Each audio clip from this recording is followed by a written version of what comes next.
মরার জন্য ঐক্যহান কেউ মরবেন না, বাঁচার জন্য বিচ্ছিন্ন থাকেন কেউ বাঁচতে পারবেন না।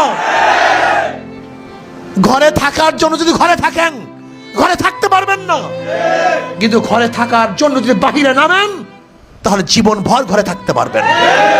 কিন্তু ঘরে থাকার জন্য যদি ঘরে থাকেন, আপনি দেখেন নাই ছাদের মধ্যেও নিরাপদ নয়, বারিন্দার মধ্যে নিরাপদ নয়, রুমের মধ্যে মানুষ নিরাপদ নয়।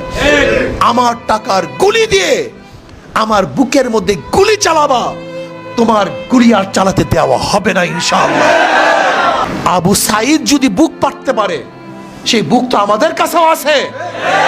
আবু সাইদ যদি রক্ত দিতে পারে, সেই রক্ত আমাদের মাথাও আছে।